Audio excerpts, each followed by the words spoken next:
When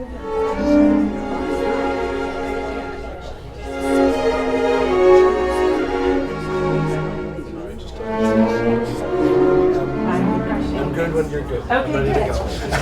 Well, welcome everyone. It's great to see a full house for this very fun, dramatic reading of A Christmas Carol given by Johnny Kinsman. Johnny's been here many times before.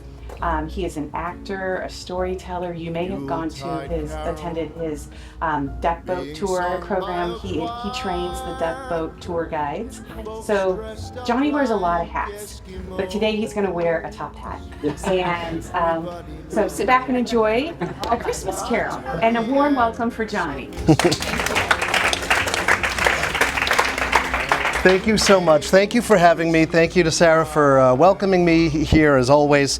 And it is funny, it happens to be, I've told a few people in the crowd now, when I leave here, I'm driving straight to Boston Duck Tours because tonight is the audition for their new season of tour guides. And I am running the audition. So as I was in the hallway and you guys were passing by, I was highlighting things on the resumes that are relevant for the job. So I wish them all well. But in the meantime, we get to spend this time together doing one of my favorite things, which is reading Christmas Carol. So before I get into the reading, I want to give a little bit of context for the piece itself and why it matters and why I love it. So this is the 182nd anniversary of the writing of Charles Dickens' Christmas Carol.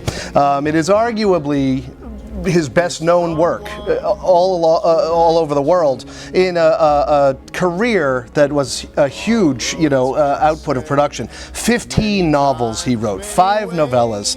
But he wasn't born a famous author. He was born a kid like everybody else. He was born in the year 1812, which is easy to remember. See, War of.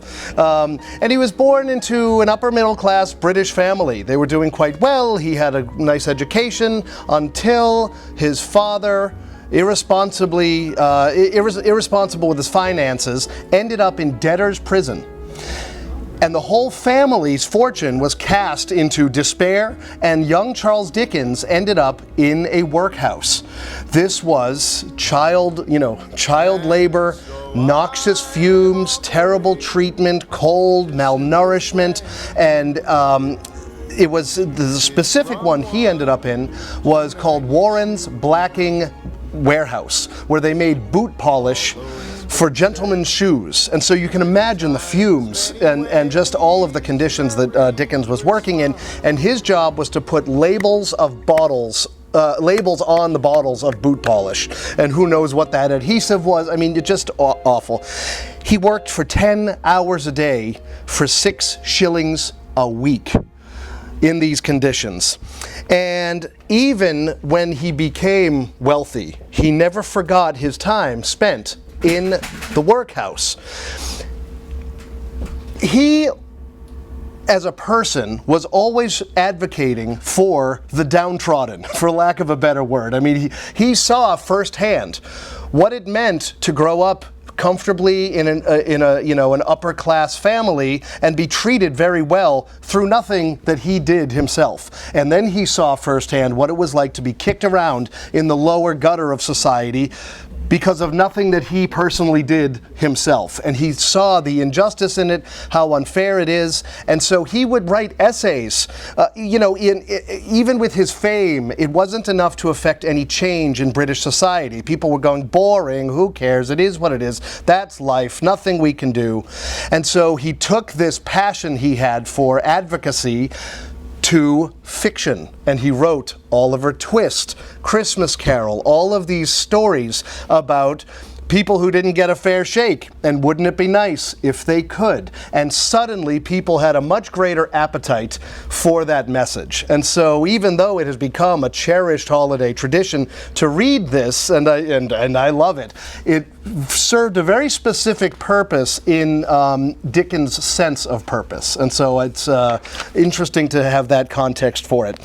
So okay, fast forward It's 1867, and Dickens is going on a tour of the United States. He is already a celebrated author, and he shows up in Boston Harbor, and they were trying to keep his arrival a secret because he was such a huge celebrity. Well, somebody spilled the beans, and so by the time the ship arrived, there were people on Long Wharf waiting for him, and he, went from the landing spot up to the Parker House Hotel, which exists today as the Omni Parker House Hotel. It's the oldest running hotel in the country, and he stayed in the hotel, and he was enjoying Bostonian society, and he was entertaining his peers on this side of the Atlantic. Henry Wadsworth Longfellow, Ralph Waldo Emerson, Oliver Wendell Holmes. These were the people that were darkening his doorstep at the Parker House, and he was having a lovely time, and he was rehearsing his program. He brought this work to the United States, and it wasn't just that he brought copies with him. He was doing readings and a book tour. And right down the street at Tremont Temple Baptist Church, he put on orations. He took a segment of the show, and he enacted every part in it, doing voices, and the hotel had a humongous mirror in his room, like the size of this window, bigger even, and he would rehearse his facial expressions, his gestures. He traveled with his own drape to put behind him, and he had a special table that he really liked to lean upon and use in his orations, and the crowds loved it. They ate it up, and he would go on and on acting out his work, getting popularity for it, and growing his own legacy and his fortune. People paid a lot of money to see him because he was the hottest ticket in town. He did 76 readings nationally, and then he rearranged his travel specifically so that he could return to Boston one more time before he went back to London, because he was wise enough to know that Boston is the greatest city in the whole country, and so why not visit twice instead of once? I love this story because it's relatable to all people. Yes, it is called A Christmas Carol, but it is not heavy with Christianity. Dickens, the message that he was trying to forward was charity, compassion, benevolence. This is the message that Scrooge feels finally, and this is the message that Dickens was passing on. And so it is not exclusive of Christianity by any means, but it is also welcoming to, if you value the humanity in another person, then this story is for you. It could have any title in the world. It is a story about, the Grinch's heart growing 3 times that day, 3 sizes. It's it's that connection with humanity and your fellow man or woman that is important. My connection with this show is that, I grew up as a little kid acting, and then as a grown-up acting, and this was the very first play I was ever in. I was 8 years old, and I went down to the Children's Theater and auditioned, and I was cast as Solicitor Number 3, which is not a role that exists in any version of anything except this one. They saw some pluck in me, and they decided to give me a top hat, and a star was born.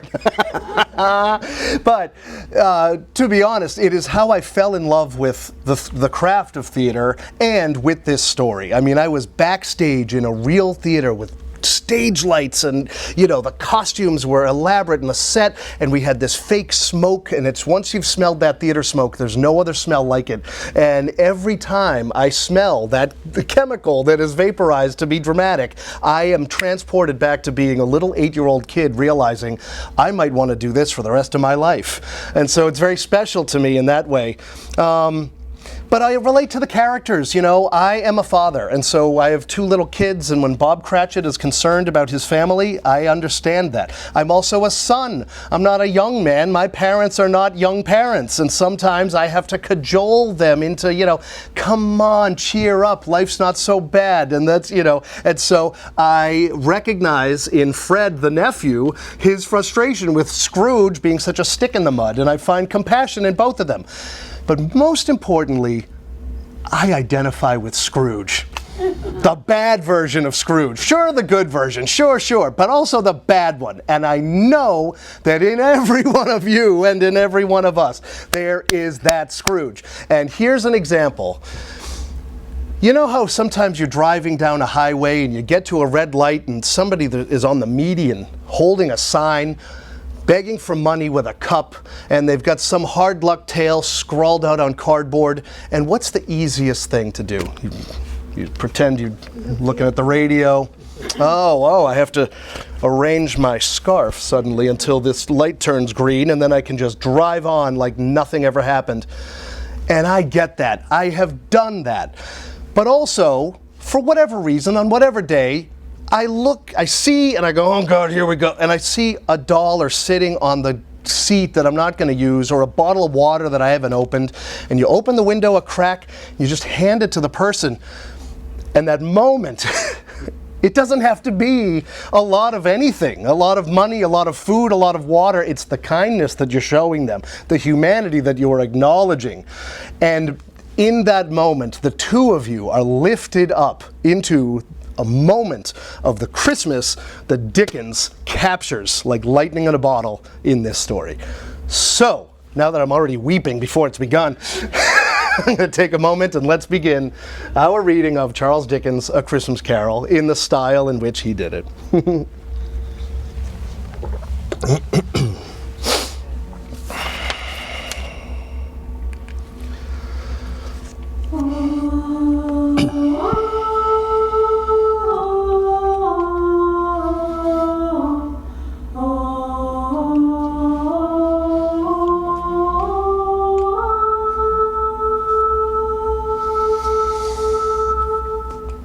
Marley was dead, to begin with.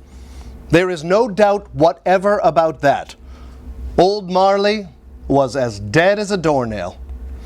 This must be distinctly understood, or nothing wonderful can come of the story I'm going to relate. Scrooge knew he was dead? Of course he did. How could it be otherwise? Scrooge and he were partners for I don't know how many years. Scrooge was his sole friend, his sole mourner. Scrooge never painted out old Marley's name. However, there it stood years afterward above the door, Scrooge and Marley. Sometimes people new to the business called Scrooge, Scrooge, and sometimes Marley. He answered to both names. It was all the same to him. Oh, but he was a tight-fisted hand at the grindstone, Scrooge. A squeezing, wrenching, grasping, scraping, clutching, covetous old sinner. External heat and cold had little influence on him. No warmth could warm. No cold could chill him. No wind that blew was bitterer than he. Foul weather didn't know where to have him. Nobody ever stopped him in the street. No beggars implored him to bestow a trifle. No children asked him what it was o'clock. Even the blind men's dogs appeared to know him, and when they saw him coming on, would tug their owners into doorways and up courts. But what did Scrooge care? It was the very thing he liked, to edge his way along the crowded paths of life, warning all human sympathy to keep its distance. Once upon a time, of all the good days of the year, upon a Christmas Eve, old Scrooge sat busy in his counting house. It was cold, bleak, biting, foggy weather, and the city clocks had only just gone 3. But it was quite dark already. It had not been light all day. The door of Scrooge's counting house was open, that he might keep his eye upon his clerk. Scrooge had a very small fire, but the clerk's fire was so very much smaller that it looked like one coal. But he couldn't replenish it, for Scrooge kept the coal box in his own room. The clerk tried to warm himself at the candle, in which effort he failed. "A Merry Christmas, Uncle, God save you," cried a cheerful voice. It was the voice of Scrooge's nephew. "Bah!" said Scrooge. "Humbug!" "Christmas a humbug, Uncle. You don't mean that, I'm sure." "I do. Out upon Merry Christmas. What's Christmas time to you but a time for paying bills without money? A time for finding yourself a year older and not an hour richer. If I had my will, every idiot who goes about with Merry Christmas on his lips should be boiled with his own pudding and buried with a stake of holly through his heart. He should." "Uncle, nephew, keep Christmas in your own way and let me keep it in mine." "Keep it, but you don't keep it." "Let me leave it alone then." "Much good may it do you. Much good has it ever done you." There are many things from which I might have derived good, by which I have not profited, I dare say, Christmas among the rest. But I am sure that I've always thought of Christmas time as a good time, a kind, forgiving, charitable, pleasant time, the only time I know of in the long calendar of the year when men and women seem, by one consent, to open up their shut-up hearts freely, and to think of people below them as if they really were fellow travellers to the grave, and not another race of creatures bound on other journeys. And therefore, Uncle, though it has never put a scrap of gold or silver in my pocket, I believe it has done me good, and will do me good, and I say, God bless it." The clerk involuntarily applauded. "Let me hear another sound from you," said Scrooge, "and you'll keep your Christmas by losing your situation." "Don't be angry, Uncle. Come, dine with us tomorrow." "Good afternoon. I want nothing from you. I ask nothing of you. Why cannot we be friends?" "Good afternoon." "I am sorry with all my heart to find you so resolute. We've never had any quarrel to which I have been a party, but I've made the trial in homage to Christmas, and I'll keep my Christmas spirit to the last. So, Merry Christmas, Uncle. Good afternoon. And a Happy New Year. Good afternoon."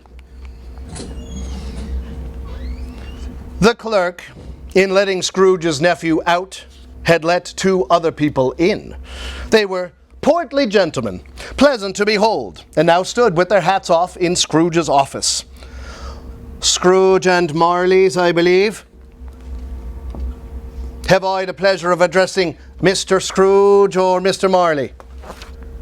"Mr. Marley died 7 years ago this very night." "At this festive season of the year, Mr. Scrooge, it is more than usually desirable that we should make some slight provision for the poor and destitute who suffer greatly at the present time." "Are there no prisons?" "Plenty of prisons, but a few of us are endeavouring to raise a fund to buy the poor some meat and drink and means of warmth. We choose this time because it is a time of all others when want is keenly felt and abundance rejoices. What shall I put you down for?" "Nothing." "You wish to be anonymous?" "I wish to be left alone. Since you ask me what I wish, gentlemen, that is my answer. I don't make merry myself at Christmas, and I can't afford to make idle people merry. I help to support the prisons and the workhouses. They cost enough, and those who are badly off must go there." "Many can't go there, and many would rather die." "If they would rather die, they had better do it and decrease the surplus population." At length, the hour of shutting up the counting house arrived. The expectant clerk instantly snuffed out his candle and put on his hat. "You'll want all day off tomorrow, I suppose. If quite convenient, sir." "It's not convenient, and it's not fair.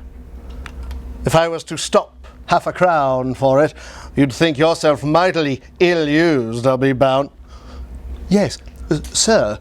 "And yet, you don't think me ill-used when I pay a day's wages for no work." "It's only once a year, sir." "A poor excuse for picking a man's pocket every 25th of December. But I suppose you must have the whole day. Be here all the earlier the next morning." The clerk promised that he would, and Scrooge walked out with a growl. The office was closed in a twinkling, and the clerk, in honor of it being Christmas Eve, ran home as hard as he could pelt.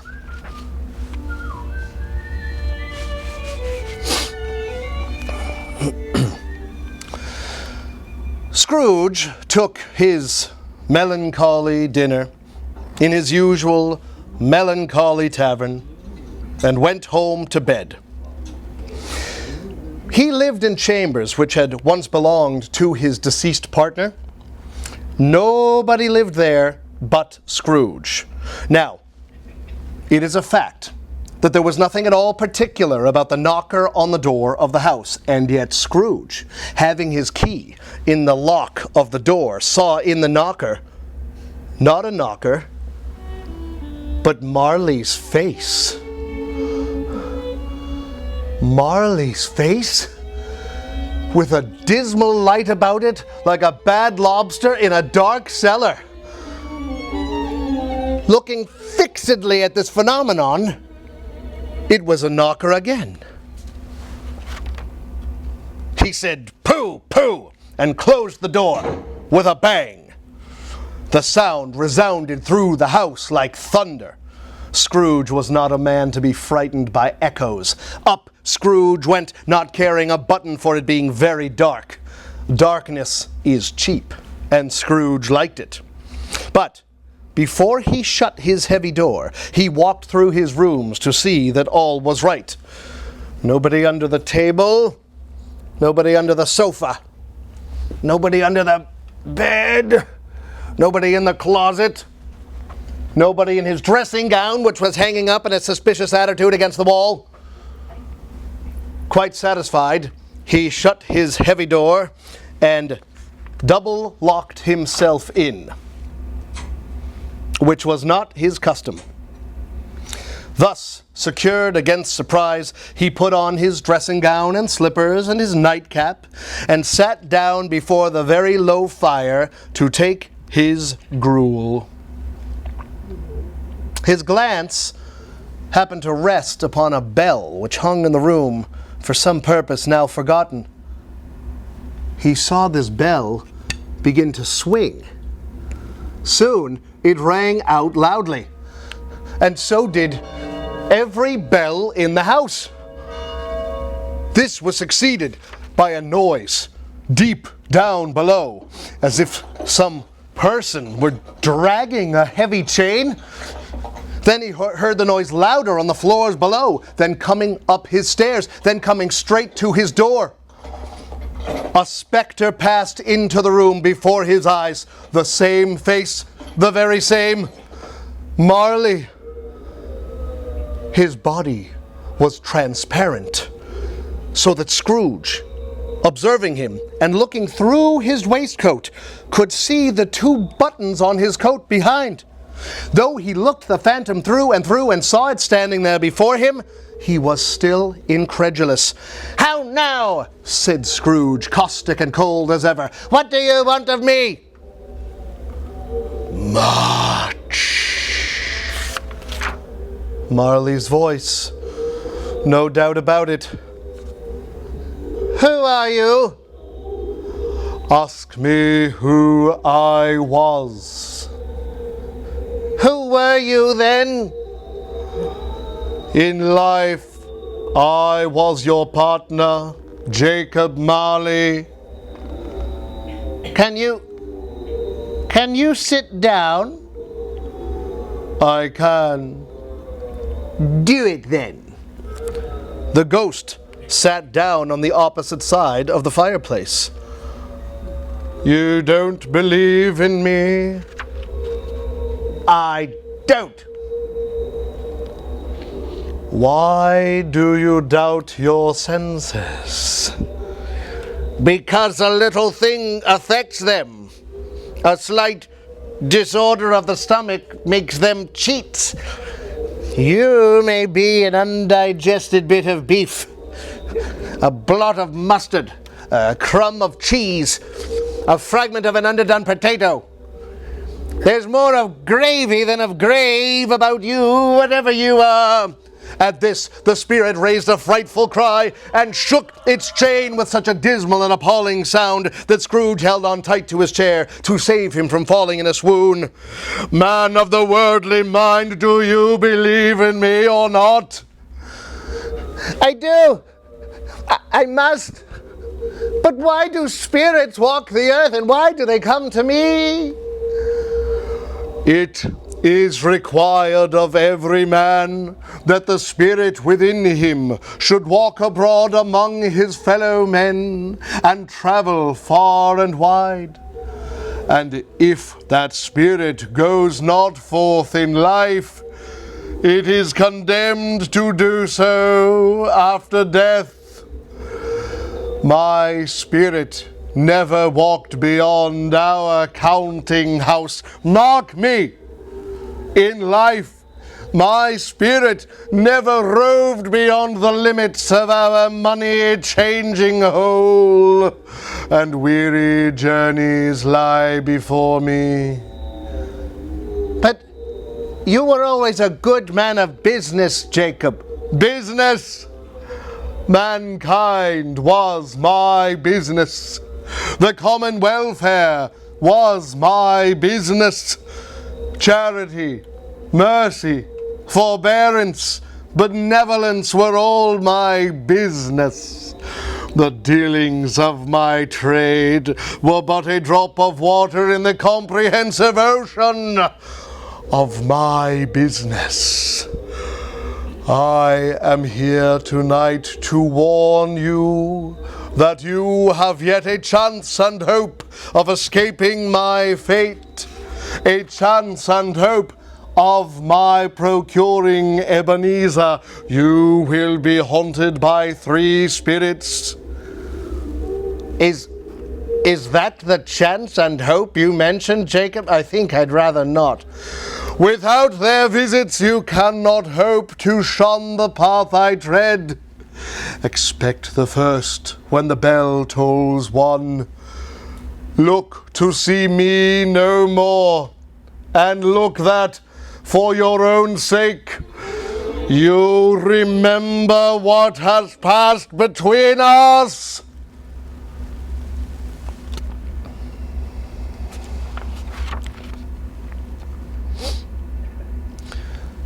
When Scrooge awoke, the church clock tolled a deep, dull, hollow, melancholy 1. Light flashed up in the room upon the instant, and the curtains of his bed were drawn aside by a strange figure, like a child, yet not so like a child as like an old man. Its hair, which hung about its neck and down its back, was white with age, and yet the face had not a wrinkle in it, and the tenderest bloom was on the skin.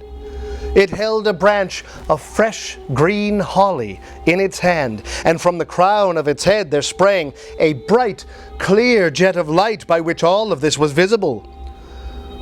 Are you the spirit, sir, whose coming was foretold to me? I am. Who and what are you? I am the ghost of Christmas past. Long past? No, your past. The things that you will see with me are but the shadows of the things that have been. They will have no consciousness of us. What business brings you here? Your salvation. Rise and walk with me. The grasp was not to be resisted. Scrooge rose, but finding that the spirit made toward the window, clasped its robe in supplication. I am mortal and liable to fall. Bear but a touch of your hand there, said the spirit, laying it upon its heart, and you shall be upheld in more than this. As the words were spoken, they passed through the wall and stood in the busy thoroughfares of a city. The ghost stopped at a certain warehouse door and asked Scrooge if he knew it. Know it? I was apprenticed here. They went in. At the sight of an old gentleman in a Welsh wig, Scrooge cried, Why, it's old Fezziwig! Bless his heart, it's Fezziwig alive again! Old Fezziwig looked up at the clock. He rubbed his hands, adjusted his capacious waistcoat, laughed all over himself, and called out, Yo-ho there, Ebenezer! A living and moving picture of Scrooge's former self, a young man, came briskly in. Yo-ho, my boy, no more work tonight. Christmas Eve, Ebenezer. Let's have the shutters up before a man can say Jack Robinson. Clear away, my lad, and let's have lots of room here. It was done in a minute. The floor was swept and watered, the lamps were trimmed, fuel was heaped upon the fire. In came a fiddler with a music book and went up to the lofty desk and made an orchestra of it and tuned like 50 stomach aches. In came Mrs. Fezziwig, one vast substantial smile. In came all the young men and women employed in the business. In came the housemaid with her cousin, the baker. In came the cook with her brother's particular friend, the milkman. In they all came, one after another, anyhow and everyhow. There were dances and more dances, and there was a cake, and there were mince pies, and plenty of beer. When this domestic ball broke up, Mr. and Mrs. Fezziwig took their stations, one on either side of the door, and shaking hands with each person individually, wished him or her a Merry Christmas. A small matter, said the ghost, to make these silly folks so full of gratitude. He has spent but a few pounds of your mortal money. Is that so much that he deserves praise? It isn't that, said Scrooge. It isn't that. He has the power to render us happy or unhappy, to make our service light or burdensome, a pleasure or a toil. The happiness he gives is quite as great as if it cost a fortune. He felt the spirit's glance and stopped. What is the matter? Nothing. I should like to be able to say a word or two to my clerk just now. That's all. My time grows short, observed the spirit. Look. Again Scrooge saw himself. He was older now, a man in the prime of life. He was not alone, but sat by the side of a fair young girl in a black dress, in whose eyes there were tears. It matters little. To you, very little. Another idol has displaced me, and if it can comfort you in time to come, as I would have tried to do, I have no just cause to grieve. What idol has displaced you? A golden one. You fear the world too much. I have seen your nobler aspirations fall off one by one until the master passion gain engrosses you. Have I not? Have I ever sought release from our engagement? In words, no. In what then? In a changed nature, in an altered spirit. If you were free today, tomorrow, yesterday, can even I believe that you would choose a dowerless girl? Or choosing her, do I not know that your repentance and regret would surely follow? I do, and I release you with a full heart for the love of him you once were. Spirit, remove me from this place. I told you these were but the shadows of the things that have been, that they are what they are. Do not blame me. Remove me. I cannot bear it. Leave me. Take me back. Haunt me no longer.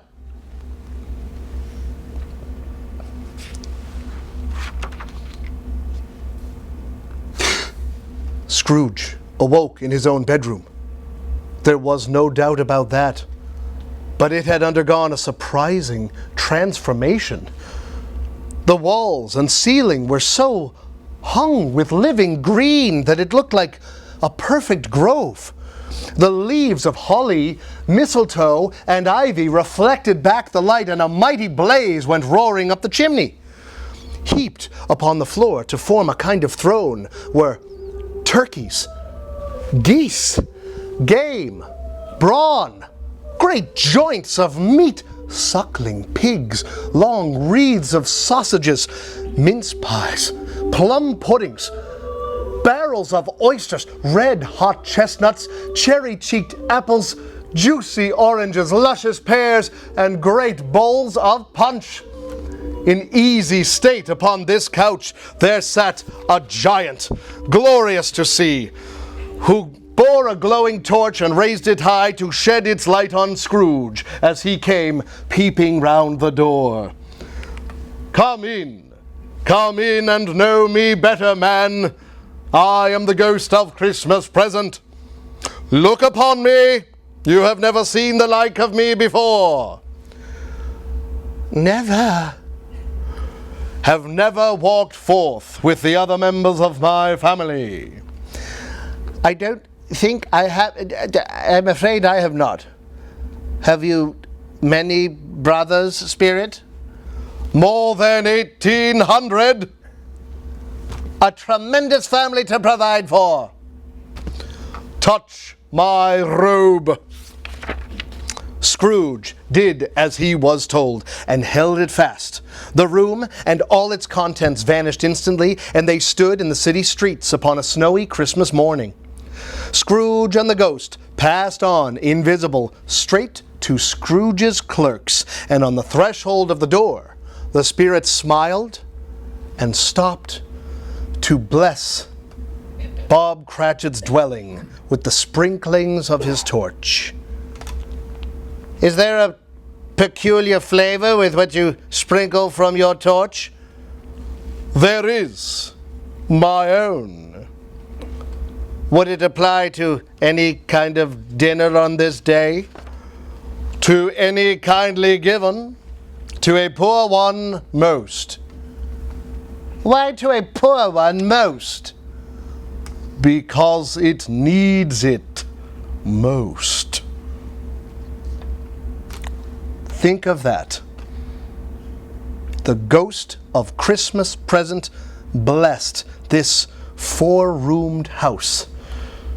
Then up rose Mrs. Cratchit, dressed out but poorly in a twice-turned gown, but brave in ribbons, which a cheap and made a goodly show for sixpence, and she laid the cloth, assisted by Belinda Cratchit, second of her daughters, also brave in ribbons, while Master Peter Cratchit plunged a fork into the saucepan of potatoes. Now, two smaller Cratchits, boy and girl, came tearing in, screaming that outside the baker's they had smelled the goose, and these young Cratchits danced about the table. Why has never got your precious father then, said Mrs. Cratchit, and your brother Tiny Tim, and Martha weren't as late last Christmas Day by half an hour. Here's Martha, mother, said a girl, appearing as she spoke. Here's Martha, mother, cried the two young Cratchits. Hurrah! Why, bless your heart alive, my dear, how cold you are, said Mrs. Cratchit, kissing her a dozen times and taking off her shawl and bonnet for her. Sit down before the fire, my dear, and have a warm, Lord bless ye.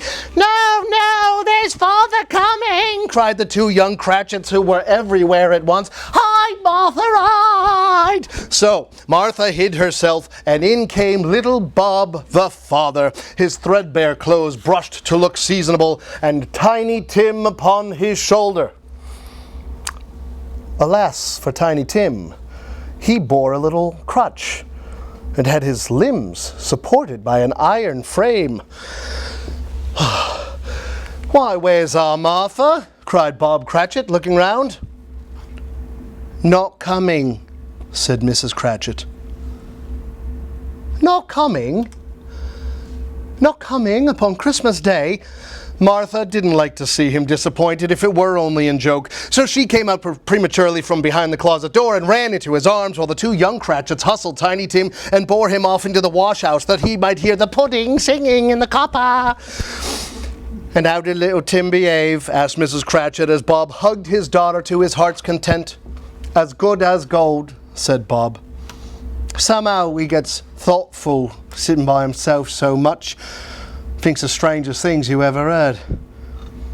He told me, coming home, that he hoped the people saw him in the church because he was a cripple. And it might be pleasant for them to remember upon Christmas Day, who made lame beggars walk and blind men see. Bob's voice was tremulous when he told them this, and trembled more when he said that Tiny Tim was growing strong and hearty. His active little crutch was heard upon the floor, and back came Tiny Tim before another word was spoken. Bob took Tiny Tim beside him in a tiny corner at the table. The two Cratchits set chairs for everybody. At last the dishes were set on, and grace was said.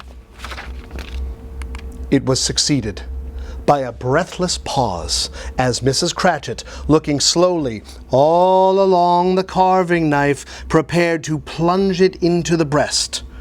But when she did, and when the long-expected gush of stuffing issued forth, one murmur of delight arose all around the board, and even Tiny Tim, excited by the two young Cratchits, beat on the table with the handle of his knife and feebly cried, "Hurrah!"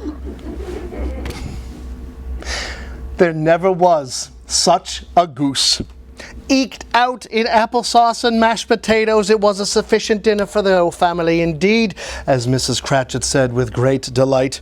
But now, the plates being changed by Miss Belinda, Mrs. Cratchit left the room alone, too nervous to bear witnesses, to take the pudding up and bring it in. Oh, what a wonderful pudding! Bob Cratchit said that he regarded it as the greatest success achieved by Mrs. Cratchit since their marriage. Mrs. Cratchit said that now that the weight was off her mind, she would confess she had doubts about the quantity of flour.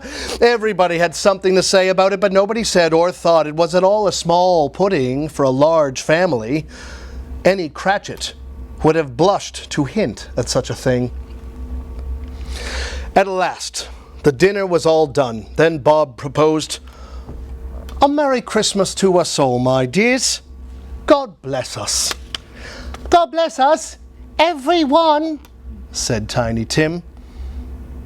He sat very close to his father's side, upon his little stool. Bob held his withered little hand in his as if he loved the child, and wished to keep him by his side, and dreaded that he might be taken from him. "Spirit," said Scrooge, "tell me if Tiny Tim will live."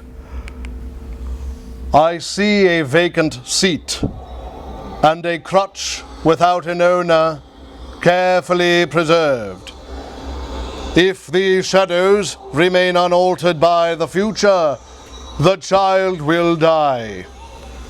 "Oh no! kind spirits say he will be spared. If he be like to die, he had better do it, and decrease the surplus population. Mr. Scrooge, said Bob. Scrooge raised his head speedily upon hearing his own name. I'll give you Mr. Scrooge, the founder of the feast. The founder of the feast, indeed, cried Mrs. Cratchit. I wish I had him here. I'd give him a piece of my mind to feast upon, and I hope he'd have a good appetite for it. My dear, the children, Christmas Day. It should be Christmas Day, I am sure. On which one drinks the health of such a stingy, odious, hard, unfeeling man as Mr. Scrooge? You know he is, Robert. Nobody knows it better than you do, poor fellow. My dear, Christmas Day. I'll drink his health for your sake, and the day's, not for his. Long life to him, a Merry Christmas and a Happy New Year. He'll be very merry and very happy, I have no doubt. The children drank the toast after her. It was the first of their proceedings which had no heartiness in it. Scrooge was the ogre of the family. The mention of his name cast a dark shadow on the party. After it had passed away, they had a song about a lost child traveling in the snow from Tiny Tim, who had a plaintive little voice and sang it very well indeed. There was nothing of high mark in this. They were not a handsome family. They were not well dressed. Their shoes were far from being waterproof. Their clothes were scanty, but they were happy, grateful, pleased with one another, and contented with the time. And when they faded, Scrooge had his eye upon them, and especially on Tiny Tim, until the last. It was a great surprise to Scrooge, as this scene vanished, to hear a hearty laugh. There's nothing in the world so irresistibly contagious as laughter and good humor. When Scrooge's nephew laughed, Scrooge's niece by marriage laughed as heartily as he. He said that Christmas was a humbug, as I live, cried Scrooge's nephew. He believed it too. More shame for him, Fred, said Scrooge's niece indignantly. He's a comical old fellow, said Scrooge's nephew. That's the truth, and not so pleasant as he might be. However, his offences carry their own punishment, and I have nothing to say against him. Who suffers by his ill whims? Himself always. Here he takes it into his head to dislike us, and he won't come dine with us. What's the consequence? He don't lose much of a dinner. Indeed, I think he loses a very good dinner, said Scrooge's niece. Everybody else said the same. After tea, they had some music, for they were a musical family. After a while, they played at forfeits, for it is good to be children sometimes, and never better than at Christmas, when its mighty founder was a child himself. Here is a game, said Scrooge. 1/2 hour spirit, only one. It was a game called Yes and No, where Scrooge's nephew had to think of something and the rest must find out what. He was thinking of an animal, a savage animal, an animal that growled and grunted sometimes and talked sometimes, and lived in London, and walked about the streets, and was not led by anybody, and was not part of a menagerie, and was never killed in a market, and was not a horse, or an ass, or a cow, or a bull, or a tiger, or a dog, or a pig, or a bear, or a cat. At last one guest cried out, I have found it out. I know what it is, Fred. I know what it is. What is it? Cried Fred. It's your Uncle Scrooge! Which it certainly was. The whole scene passed off in the laughter at the mention of his name.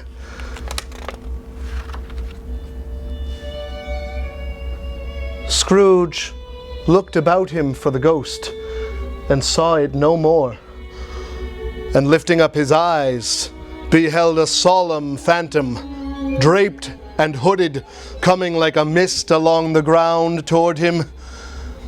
Scrooge bent down upon his knee, for in the air through which this spirit moved, it seemed to scatter gloom and mystery. I am in the presence of the ghost of Christmas yet to come. Ghost of the future. I fear you more than any spectre I have seen. Will you not speak to me? It gave no reply. The hand was pointed straight before them. Lead on. Lead on. The night is waning fast, and it is precious time to me, I know. Lead on, spirit. The spirit stopped beside one little knot of businessmen. Scrooge advanced to listen to their talk. "No," said a great fat man with a monstrous chin. "I don't know much about it either way. I only know he's dead." "Why, what was the matter with him? I thought he'd never die." "Goodness knows," said the first, with a yawn. "What has he done with his money?" "I haven't heard. Company, perhaps. He hasn't left it to me, that's all I know." Bye-bye. They left this busy scene and went into an obscure part of the town to a low shop where iron, old rags, bottles, bones, and greasy offal were bought. A grey-haired rascal of great age sat smoking his pipe. Scrooge and the Phantom came into the presence of this man as a woman with a heavy bundle slunk into the shop. "Look here, old Joe." "What have you got to sell?" "Every person has a right to take care of themselves. He always did. If he wanted to keep him after he was dead, wicked old screw. Why wasn't he natural in his lifetime? If he had been, he'd have had somebody to look after him when he was struck with death, instead of lying, gasping out his last there alone by himself. Open that bundle, old Joe, and let me know the value of it. Speak out plain." Joe went down on his knees for the greater convenience of opening the bundle, and dragged out a large and heavy roll of some dark stuff. "What do you call this?" "Bed curtains." "Ah, bed curtains! Don't drop that oil upon the blankets now." "His blankets? Who else's do you think? He isn't likely to take cold without him, I dare say." Scrooge listened to this dialogue in horror. The scene changed, and now he almost touched a bare, uncurtained bed, and on it, unwatched, unwept, uncared for, was the body of this plundered, unknown man. "Spirit, let me see some tenderness connected with death, or this dark chamber spirit will forever be present in me." The ghost conducted him to poor Bob Cratchit's house, the dwelling he had visited before, found the mother and the children seated round the fire.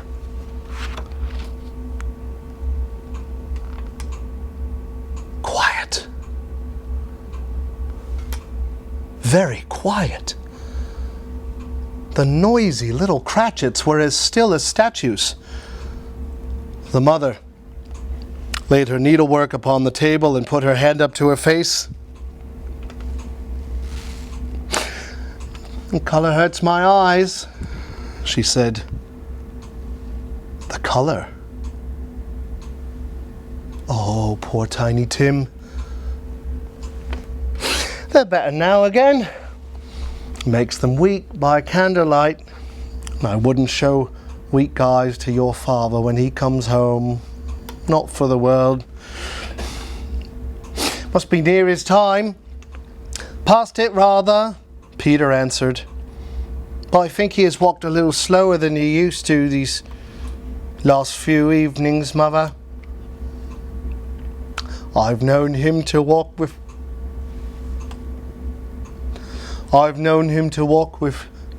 Tiny Tim upon his shoulder very fast indeed. And so have I. cried Peter. "Often. And so have I," cried another. So had all. Oh, he was very light to carry, and his father loved him so there was no trouble. No trouble. "And there's your father at the door." She hurried out to meet him, and in came little Bob. His tea was ready for him on the table, and they all tried who should help him to it most. Then the two young Cratchits sat upon his knees and laid each child a little cheek against his face, as if they said, "Don't mind it, father. Don't be grieved." Bob was very cheerful with them and spoke pleasantly to all the family. He looked at the work upon the table and praised the industry and speed of Mrs. Cratchit and the girls. They would be done long before Sunday, he said. "Sunday? You went today then, Robert?" "Yes, my dear. I wish you could have gone. It would have done you good to see how green a place it is. But you'll see it often. I promised you that I would walk there on a Sunday." My little child. My little child. He broke down all at once. He couldn't help it. "Spectre," said Scrooge, "something informs me that our parting moment is at hand. Tell me what man that was with the covered face whom we saw lying dead." The ghost of Christmas yet to come conveyed him to a dismal, wretched, ruinous churchyard. The spirit stood among the graves and pointed down to one. "Before I draw nearer to that stone to which you point, answer me one question. Are these the shadows of the things that will be? Or are they the shadows of the things that may be only?" Still the ghost pointed downward to the grave by which it stood. Scrooge crept toward it, trembling as he went, and following the finger, read upon the stone of the neglected grave, "Ebenezer Scrooge." "Am I the man who lay upon the bed? No, spirit, oh no, no, spirit, hear me. I am not the man I was. I will not be the man that I must have been, but for this intercourse. Why show me this if I am past all hope? Assure me that I yet may change these shadows you have shown me by an altered life. I will honor Christmas in my heart and try to keep it all the year. I will live in the past, the present, and the future. The spirits of all three shall strive within me. I will not shut out the lessons that they teach. Oh, tell me that I may sponge away the writing on this stone." Holding up his hands in one last prayer to have his fate reversed, he saw an alteration in the phantom's hood and dress. It shrunk, collapsed, and dwindled down into a bedpost. And the bedpost was his own. The bed was his own.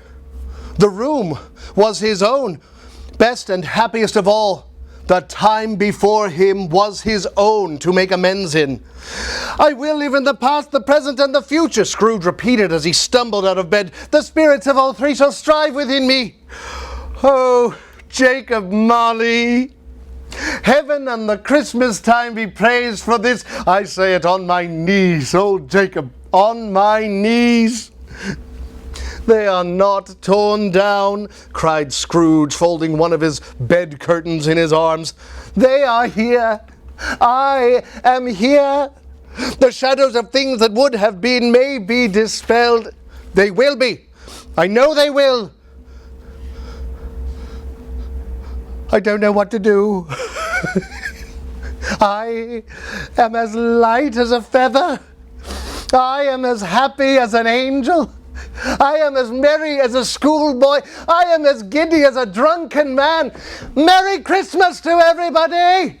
A Happy New Year to all the world! I don't know what day of the month it is. I don't know how long I've been among the spirits. I don't know anything. I'm quite a baby. Never mind, I don't care. I'd rather be a baby. Suddenly, the churches rang out the lustiest peals he had ever heard. Oh, glorious, glorious. Scrooge opened his window to the street below. "What's today?" cried Scrooge, calling downward to a boy in Sunday clothes. "Eh? What's today, my fine fellow?" "Today? Why, Christmas Day." "It's Christmas Day. I haven't missed it. The spirits have done it all in one night. Oh, they can do anything they like. Of course they can, of course they can. Hello, my fine fellow. Hello. Do you know the poulter is in the next street but one at the corner?" "I should hope I did." An intelligent boy, a remarkable boy. "Do you know whether they've sold the prize turkey that was hanging up there? Not the little prize turkey, the big one." "What, the one as big as me?" What a delightful boy. It's a pleasure to talk to him. "Yes, my buck. It's hanging there now." "Is it? Go buy it." "Walker." No, I am in earnest. Come back with the man and I'll give you a shilling. Come back with the man in less than 5 minutes and I'll give you half a crown." The boy was off like a shot. "I'll send it to Bob Cratchit's. It's twice the size of Tiny Tim." He dressed himself all in his best and at last got out into the streets. The people by this time were pouring forth as he had seen them with the ghost of Christmas present. And walking with his hands behind him, Scrooge regarded everyone with a delighted smile. He had not gone far when, coming on toward him, he beheld the portly gentleman who had walked into his office the day before and said, "Scrooge and Marley's, I believe." "My dear sir," said Scrooge, quickening his pace and taking one of the gentlemen by both of his hands. "How do you do? I hope you succeeded yesterday. It was very kind of you. A Merry Christmas to you, sir." "Mr. Scrooge?" "Yes, that is my name, and I fear it may not be pleasant to you. Allow me to ask your pardon, and will you have the goodness—" "Here," Scrooge whispered in his ear. "Lord bless me! My dear Mr. Scrooge, are you serious?" "If you please, not a farthing less. A great many back payments are included in it, I assure you. Will you do me that favour?" "My dear sir," said the other, shaking hands with him, "I don't know what to say to such munificent—" "Don't say anything, please. Come and see me. Will you come and see me?" "I will." And it was clear that he meant to do it. "Thank you," said Scrooge. "I am much obliged to you. I thank you 50 times. Bless you." He went to church and walked about the streets and watched the people hurrying to and fro and patted children on the head. In the afternoon, he turned his steps toward his nephew's house. He passed the door a dozen times before he had the courage to go up and knock. But he made a dash and did it. "Fred?" "Why, bless my soul," cried Fred. "Who's that?" "It is I, your Uncle Scrooge. I have come to dinner. Will you let me in, Fred?" Let him in. It is a mercy he didn't shake his arm off. Scrooge was at home in 5 minutes. Wonderful party, wonderful games, wonderful happiness.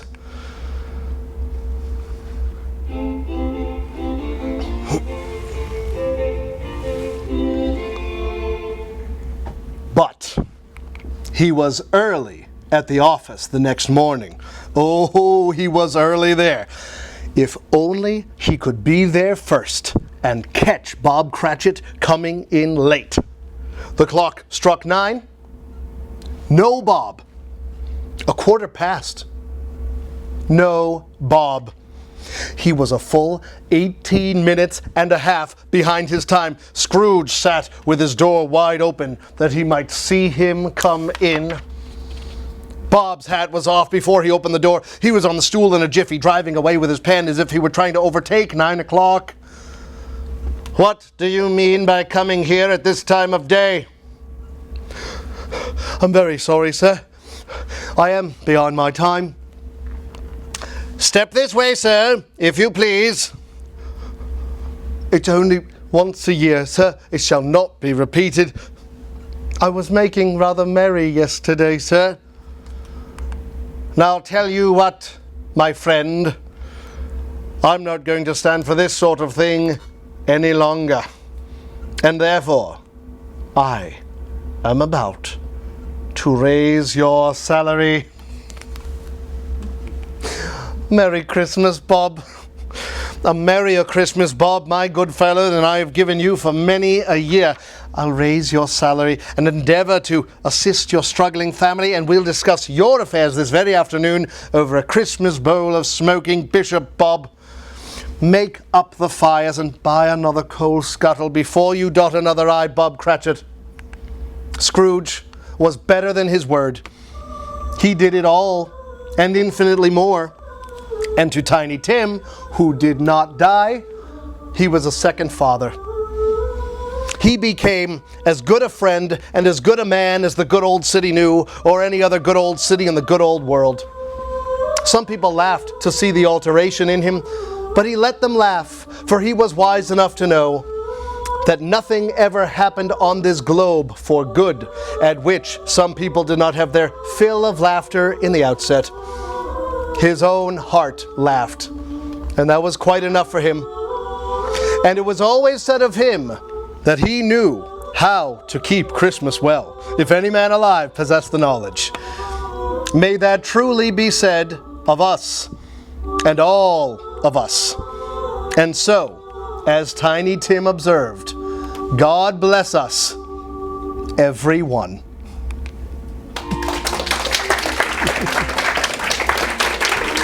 Thank you.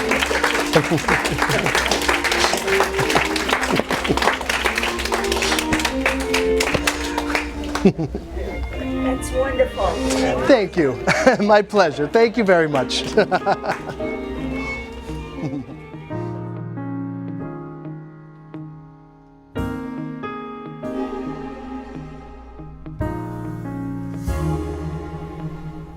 Have yourself a merry little Christmas.